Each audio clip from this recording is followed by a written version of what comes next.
Welcome to today's coffee talk from Planet Fair. As we do every Friday, we will be talking for 8 minutes over a cup of coffee about the fastest way to actually reach equal opportunities and fair pay. My name is Henrike von Platen and I'm Margrét. I'm Margrét Vilborg Bjarnadóttir. Cheers, Margrét. Where are you having your coffee today? My coffee today, right out of my bedroom. Very nice. Yeah. I thought today we'll make it a bit faster. I had to just go outside and it's quite windy, as you can notice, and it feels good and it gives a bit of speed, I think. And I've been thinking about speed a lot, and I know we had another discussion the other day also together with people from Italy.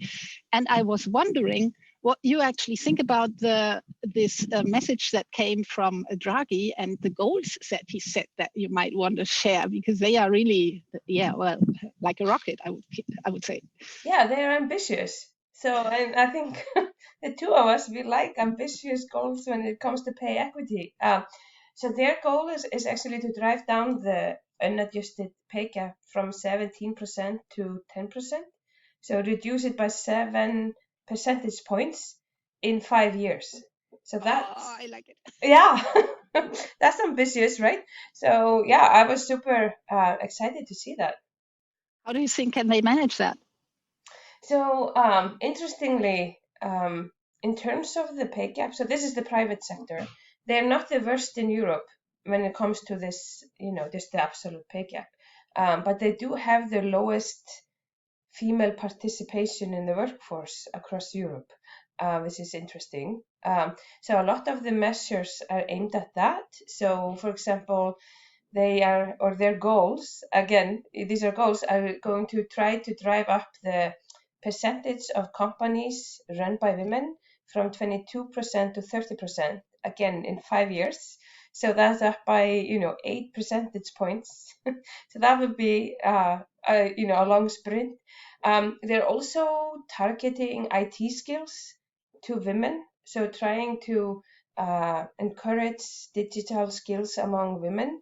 And then they also have some restrictions on whom you can hire with European funds, and there they're targeting the hiring of young women. So at least those are some of the measures they're going to try to put in place to try to achieve this. Yeah. Yeah, probably maybe just like a speculation. If you are a woman in some other country and you want a high position in a company, you might think about applying to Italian companies now, because they will be searching for exactly that talent. Yeah, but these are all kind of at the government level. But I know you and we are very interested in these gaps at the organization level. So maybe, I know you have done a lot of things with so many companies in trying to address these gaps within an organization. So maybe you can share with our coffee drinkers, what have you seen working within an organization? Well, usually we go first for the adjusted gap and then for the unadjusted.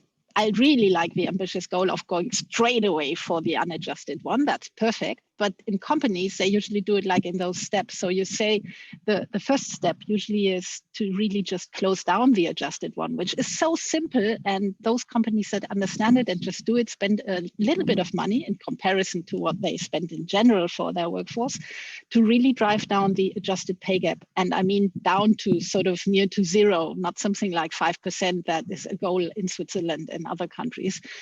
And while you drive down the adjusted one, you drive down the unadjusted already a bit as well. And usually the first big measures are the measures that are like you just said, the one about the workforce and the women in the leadership positions, but then especially dragging them through all the hierarchy levels and not stopping just at the quota from the top, because that's sort of what, at least in Germany, is very visible. You have this quota for the board positions and now also for the management levels, but then you have this big gap through the hierarchy where it's like it's really like a big bite, you could say, in the charts. And that's a place where most companies start to react and start to fill the pipeline from the recruitment to the top. And on that note, also a big issue is where they try to tackle is the question of age. And there you come in with what you also just said with the recruitment question, getting the people in, the young ones, but also get the young ones up the ladder and not just let them wait downstairs in a way. So yeah, it's actually clothing the adjusted one as a first step, then going for the women on all positions, and then going into the communication and in all the other bits and pieces that we know there. So many. And I think the most important thing that I see as well is that they actually start to check their numbers before implementing measures. I like that. They are not just implementing the next cool unconscious bias training because everybody is doing it, but having first a look if they actually need that. Mm-hmm. So that's sort of. No, that's super interesting. And I really like the speed in which the Italians are going to achieve this. How does that compare to what you've seen within organizations or for different countries?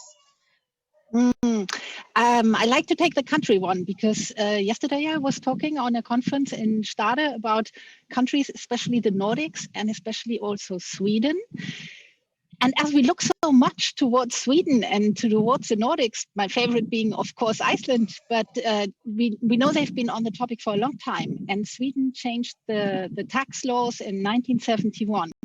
And if you look at them and their pay gap from 2007 to 2019, so it's a dozen years, 12 years, they drove down that unadjusted pay gap from 18% to 12%, which makes it 6%. That